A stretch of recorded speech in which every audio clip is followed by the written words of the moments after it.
शुभ सकाळ मंडळी, गुड मॉर्निंग. स्वागत आहे नवीन एका ब्लॉगमध्ये. तर मी माधुरी पुन्हा एकदा आपल्या सगळ्यांचं अगदी मनापासून स्वागत करते. आणि आज आहे माझं सकाळी उठल्यापासून मी काय काय करते आणि किती वाजता उठते वगैरे. आज तर खरं म्हणजे उठायला उशीर झाला, पण माझं रुटीन दाखवते मॉर्निंगचं. किती बिझी रुटीन असते प्रत्येक गृहिणीचं, वेगवेगळं आपल्या सोयीनुसार रुटीन सेट केलेलं असते. आणि कामं तर तीच असतात, कामं करायची पद्धत जरा वेगळी असते.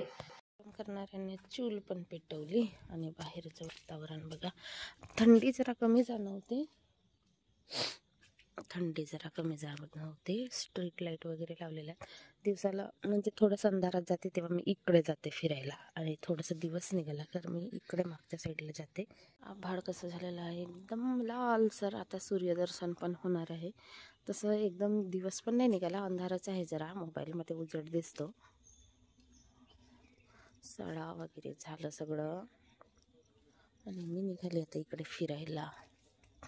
चला माझ्यासोबत. मी संध्याकाळी फिरायला जातो. इकडे पण कॉलनीच आहे छान, पण इकडे डुक्कर असतात. इकडे डुक्कर असतात, जंगली जनावर कधी कधी येतात. त्याच्यामुळे थोडं दिवस निघते तेव्हा मी इकडे फिरायला जाते. आणि लोक पण इकडे फिरायला जातात दिवस निघाला थोडंसं तेव्हा. तर मी आता चालली आहे. दिवस पण भरपूर निघाला, 6 वाजून गेले. जरा आभाळ आहे त्याच्यामुळे थंडी कमी जाणवते. तरी सुद्धा मी बाहेर फिरताना जरा जाणवतेच थंडी. थंडीचे दिवस आहेत तर.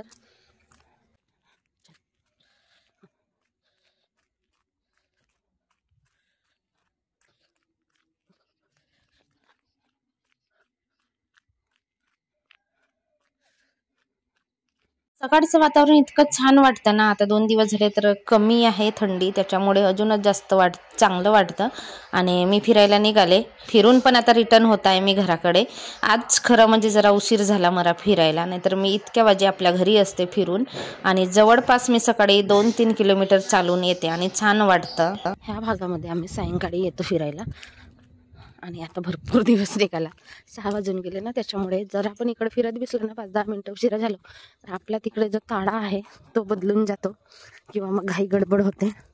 आज जरा जास्तच वेळ झाला. उठली लवकर, पण मी मोबाईल बघत बसली. मोबाईलची पण एक हे सवय खराब आहे ना, मग उठल्याबरोबर मोबाईलचे दर्शन. मला तर सवय आहे, उठल्याबरोबर मी थोडासा मोबाईल बघते, किती वाजले, काय झालं, कुठं काय, असं वगैरे सगळं. आणि मग आपल्या कामाला लागते. आणि थंडीचे दिवस आहेत त्याच्यामुळे ना 5-10 मिनटं इकडे तिकडे होतात उठायला. इकडे भरपूर नवीन नवीन बांधकाम आहेत, पटपट होतात. 1-2 महिन्यात घर बांधून झालं हे बाजूचं. आणि इकडे छान छान अशी घरं आहेत, नवीन कॉलनी आहे, त्यामुळे सगळी प्लॉटिंग एरिया आहे इकडे. आणि आता नाल्याचे बांधकाम सुद्धा सुरू आहे. आम्ही इकडेच फिरायला येतो रुद्रांश. आणि मी आमच्या चाळीतले फिरायला जात नाही कुणी, आम्हीच माहिलेक जातो. संध्याकाळच्या वेळेस रुद्रांशला घेते, सकाळी तर तो नाही उठत. आणि एक भाजीवाल्या ताई जातात त्या फिरायला, कधी जातात कधी नाही जात, त्या त्यांच्या वेगळे जातात, मी आपली वेगळी जाते. मी कोणाला सोबत घेत नाही. आपलं कसं स्पीडली जायचं. जे अंतर 10 मिनटात लागत असेल ते अंतर आपण 5 ते 6 मिनटामध्ये मी कापून येते. म्हणजे पटकन स्पीडली जाते आणि स्पीडली येते. बस स्पेशल मेथीचं आडण कसं करतात तुम्हाला दाखवते. तर इथे बघा, हिरवे मिरच्या, 2-3 लसणाच्या पाकळ्या कापून घेतलेल्या, बारीक कांदा फोडणीसाठी, टमाटर. कुठली पण आडण करा तुम्हाला टमाटर जास्त घ्यावे लागतील. टोमॅटो जास्त घेतले तरच त्याच्यामध्ये भाजीमध्ये आमसूरपणा येतो आणि एक म्हणजे टेस्टी होते आडण. कढीपत्ता आहे. आणि ही भाजी धुतलेली आहे, अजून कापलेली नाही, नंतर कापणार. आणि हा आहे आपला मसाल्याचा डब्बा. आणि आडण किंवा वरण वगैरे असं करायचं असेल तर आमच्या भागामध्ये असा खोलगट भांडा घेतात, म्हणजे आडण वगैरे करायला छान होतं. कढीपत्ता इकडे सहजासहजी मिळत नाही, जरा लांब जावं लागते तेव्हा कढीपत्ता मिळतो. तर मी एकदाच आणून ठेवते आणि आपलं जेवढं वाटेल तेवढं मग आपल्याला वापरायला बरं पडते. तर ही भाजी आहे मेथीची, मार्केटमधून आणलेली, आणि कोवडी लुसलुसीत आहे. भाज्या आता निघायला लागल्या जस्ट, म्हणून थोड्या महाग आहेत. मेथीचं आडण आमच्या भागामध्ये इतकं फेमस आहे, प्रसिद्ध आहे, की सगळेच लोक आवडीने खातात. चला आता भाजी फोडणी देऊया. आणि हा मसाल्याचा डब्बा, तुम्ही किती घासा, तुम्ही किती स्वच्छ ठेवा, मसाले मिक्स होणार नाही असं तर कधी होतच नाही. आडण असेल तर मग आडण भात खायला मजा येते. चपाती असली नसली तरी चालते, पण टिफिनला रुद्रांशला चपाती द्यावं लागते, म्हणून मी पोळ्या करणारच आहे. आणि आता करते आहे मेथीचं आडण. आपल्या पातेला पण गरम झाला, आता आपण टाकूया तेल आणि आपली भाजी फोडणी द्यायला करूया सुरुवात.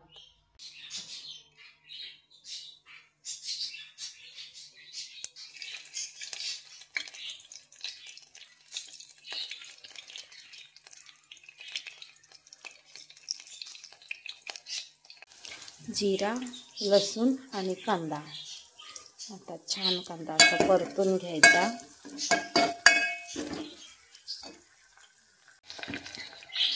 हिरवी मिरच्या, कढीपत्ता,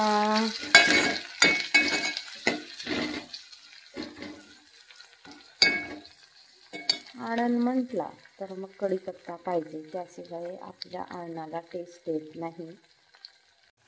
थोडीशी टाकली अद्रक लसूणची पेस्ट.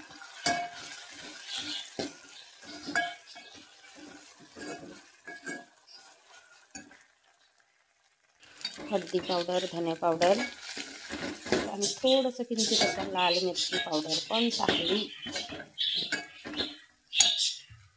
आणि हे आहेत आपले टोमॅटो. आता टमाटर गलेपर्यंत शिजवायचं, नाहीतर एकदा का पाणी वगैरे टाकलं ना आपण तर मग ते टमाटर असे गलत नाही, असे कडकच राहतात. म्हणून आता टमाटर गलेपर्यंत आधीच शिजवून घ्यायचं. आता मीठ पण घालून घेते. मीठ टाकल्यावर टमाटर लवकर शिजतात. ज्या पद्धतीनं आपण भाज्यांची फोडणी देतो ना त्या पद्धतीनेच आडण बनवायचं. पण एवढंच की हिरवी मिरच्या वापरायचे आणि टमाटर जास्त वापरायचे. मेथीच्या आडणाला पातळ करायचं. आणि समोर अजून एक प्रोसिजर आहे, तांदळाचं पीठ टाकायचं आडणामध्ये भिजवून. आता बघा टमाटर छान असे गललेले आहेत. आता आपण भाजी चिरून याच्यामध्ये टाकूया आणि भाजी शिजवून घेऊया. टमाटर आणि भाजी.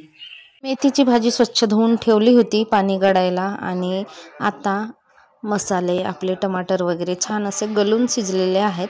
आता मी बारीक बारीक कापून घेते. खरं म्हणजे आडणासाठी किंवा मेथी भाजी जेव्हा आपण स्वच्छ करतो ना त्यावेळेस आमच्या भागात चिरत नाही, असे तोडून घेतात, खुडून घेतात. 5 मिनिटं छान असं शिजू द्यायचं. भाजी जरा अशी सॉफ्ट होत नाही तोपर्यंत. आणि नंतर टाकायचं पाणी, जेवढं पाहिजे आपल्याला तेवढं. झाकून घेते. आडण म्हणजे थोडंसं होत नाही, जास्तच टाकावं लागते. तर अजून मी घालणार याच्यात पाणी. भाजी वगैरे छान शिजली होती. आता एक उकडी येऊ द्यायची, चांगली उकडी येऊ द्यायची. आणि अजून एक प्रोसिजर असते ती करायची. तर थोडंच कमी झालं पाणी, मी अजून याच्यात घालणार आहे. हा आहे बघा तांदळाचं पीठ. तांदळाचं पीठ पातळ भिजवून घेतलेलं आहे. आणि कुठली पण आडण करा, आडणामध्ये तांदळाचं पीठ लावावं लागतो, म्हणजे भिजवून टाकावं लागतो. तर आता आडणाला उकडी यायलाच आहे. चांगली अशी उकडी आली ना तर मी हे घालणार. पण हे पीठ आहे ना जरा जपून वापरायचं. एकतर पातळ होतो, नाहीतर खूप जास्त असं बेसनासारखं जाड होतो. म्हणून जरा अंदाजाने टाकायचे, जेणेकरून जाड पण होणार नाही बेसनासारखं आडण आपलं आणि पातळ पण होणार नाही. आणि मला काही जास्त असं आडण वगैरे येत नाही. आई पण माझी करत नव्हती आडण, तिला पण असं जमत नव्हतं व्यवस्थित. म्हणजे पीठ आडताना असं घट्ट वगैरे होत होतं, म्हणून आई पण करत नव्हती आणि मी पण जास्त करत नाही, कधीतरी करते. आता 2दा मी आडण केलं होतं. आणि हिवाळ्यामध्ये ना मेथीचं आडण म्हटलं तर बेस्ट, खूप छान असं खायला टेस्टी. आणि केलाच जातो, करतोच आपण, आवडीने करतो. पण मी भिजवून घेतलेलं आहे. अंदाज बघणार, जाड होतो पातळ होतो काय होतो त्याच्यानुसार हे पूर्ण पीठ टाकणार, नाहीतर मग मी थोडं उरवणार. मेथीचा आडण छान असा उकडला. आता आपण टाकूया तांदळाचं पीठ.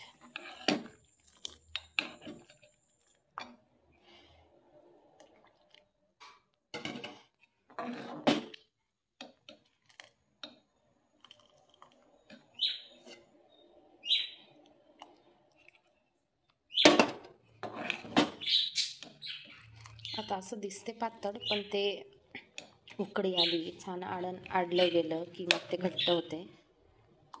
बस आता पाहिजे कोथिंबीर.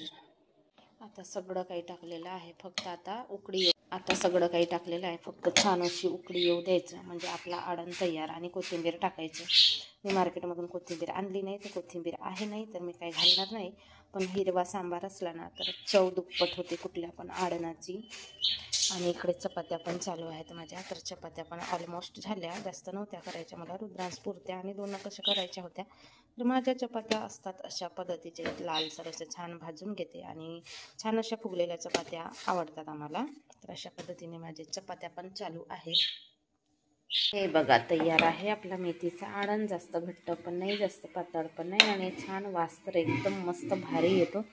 आहा, तर इतका भारी येतो की आताच गरम गरम आळणासोबत भात खाऊन घ्यावा असं वाटते.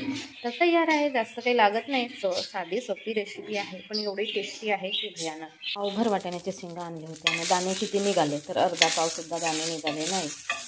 एकदम सगळे शेंग पोचे होते, दाणेच नव्हते अजिबात. कुठे कुठे दाणे होते बस.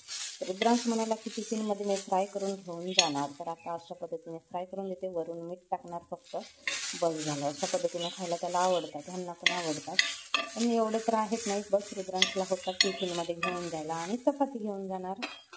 तो झोपलेलाच आहे, अजून उठलेला नाही. तोपर्यंत माझं सगळं मी आवरून रेडी असते. त्याला उठला की मग आंघोळ वगैरे करायचं, तयारी करून द्यायची. तोडकं मोडकं घर असलं तरी सुद्धा आपलं घर जेवढं स्वच्छ असेल, टापटीप असेल, नीटनीटकं असेल तरच आपलं मन प्रसन्न वाटतो आणि बघणाऱ्याला सुद्धा छान वाटतं.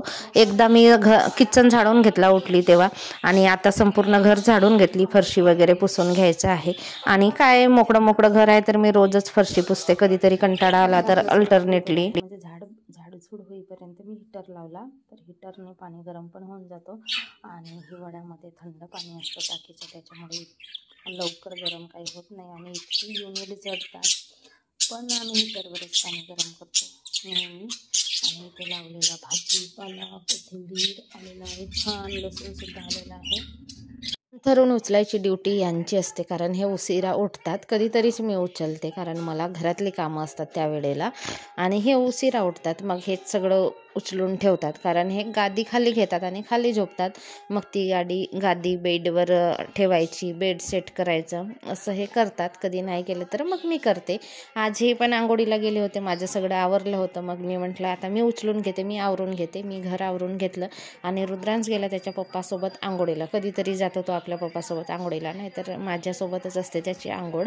आणि आता थंडीचे दिवस आहेत तर मी लवकर उठवत नाही. मी आंघोळ वगैरे करून घेते, कामाला लागते आणि नंतर त्याला उठवते 8 वाजल्यानंतर. देवपूजा वगैरे आपली नेहमीची रोजची साधी सोपी. नंतर आल्या माझ्या जाऊबाई, त्यांना काम होतं बँकेमध्ये. तर माझी पुतणी निधी तर तुम्हाला माहीतच आहे, आमच्याकडे राहिली होती. निधी आणि जाऊबाई आली. तर ह्या आहेत माझ्या जाऊबाई. आणि माझ्यापेक्षा वहिनी छोट्या आहेत, पण रिश्त्यामध्ये मोठ्या आहेत, तर थोडंसं आपल्याला मान द्यावंच लागते. पण ते मला जाऊ कधी मानत नाही, बहीणच मानतात. आणि आमचे नाते छान आहेत. आणि त्या आता नागपूरवरून आल्या. मग इकडेच बँकेत वगैरे काम होतं, त्यांची आई भाऊ वगैरे येणार होते. तर मग त्या इकडेच थांबल्या. जेवण वगैरे दिलं मी त्यांना आणि खाऊ आणलं होतं रुद्रांसाठी. तर निधी स्वतःच खाऊ खात बसली. आणि थंडीचे दिवस आहेत तर मग सकाळीच निघाल्या त्या. आणि रिटर्न जाणार असं वगैरे होतं त्यांचं, पण जमल तर जातील, नाही झालं काम तर मग ते थांबतील. जेवण वगैरे दिलं त्यांना, गप्पा गोष्टी चालल्या. त्या आई वगैरे येईपर्यंत भरपूर उशीर आले, कारण शेतकरी घरी शेतीचे कामं, मग ते थोडेसे कामं वगैरे करून आले. तोपर्यंत हे इकडेच बसले.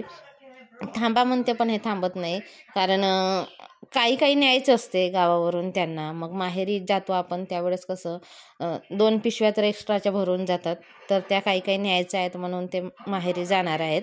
नाहीतर मी थांबा म्हणत होती आमच्या रूममध्ये वर, पण ते काही थांबल्या नाही. तर मंडळी, आजचा ब्लॉग तुम्हाला कसा वाटला? आवडला असेल तर लाईक करा, कमेंट करा आणि चॅनलवर नवीन असतील त्यांनी प्लीज चॅनलला सबस्क्राईब करा.